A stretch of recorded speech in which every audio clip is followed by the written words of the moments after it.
Binigyang diin naman ni National Security Advisor Secretary Eduardo Año na walang bansa ang magdidikta ng ginagawang hakbang ng Pilipinas. Ito ay kasunod ng pananatili sa Pilipinas ng Mid-Range Capability o Typhoon Missile System ng Amerika. Ang sentro ng balita mula kay Patrick De Jesus.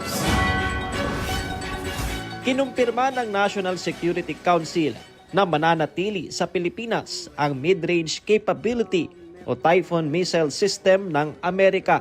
Idineploy sa Luzon mula Abril ang nasabing missile system ng US Army na ginamit sa balikatan at sa laknib exercises, ngunit walang naging live fire drills. Kaya nitong magpakawala ng Standard Missile 6 at Tomahawk Land Attack Missile abot hanggang 2,000 kilometro o higit pa. Dati nang ikinaalarma ng China ang pananatili sa Pilipinas ng Typhoon Missile System na nagdudulot umano ng tensyon sa rehiyon, kaya't nanawagan silang alisin ito. Giit ni National Security Advisor Eduardo Año, walang anumang bansa ang dapat na magdikta sa ating mga ginagawang hakbang. Isa rin anya ito sa mga kagamitan na planong bilhin ng Pilipinas, kaya't malaking bagay ito sa mga pagsasanay. Wala pang timeline kung hanggang kailan ito mananatili sa Pilipinas. Wala pang planong i-pull out yan. It would be the decision of the MDB, SEB, yung Mutual Defense Board. Yes. Yan ang mayroong say dyan, and there will be consultation. We are an independent country. We have a foreign independent policy. Nobody can dictate us on what to do. And at the same time, it is also our duty to perform our role as partner of the United States as far as the MDT is concerned.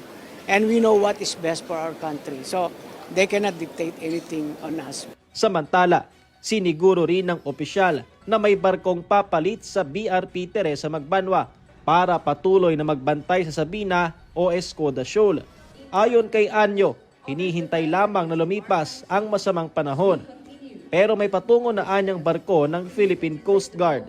Noong linggo bumalik ang BRP Teresa Magbanwa matapos ang 5 buwan na deployment sa Escoda Shoal.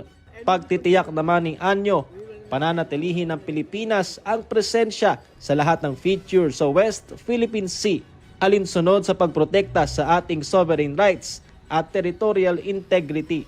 After ma-accomplish ng Magbanwa yung kanyang mission, tuloy-tuloy ang ating pagpapatrolya sa West Philippine Sea, ang ating Armed Forces of the Philippines, ang ating Philippine Coast Guard, ang ating BFAR, of course to protect also our fishermen, and to ensure nga na napoprotektahan natin yung ating sovereign rights at territorial integrity.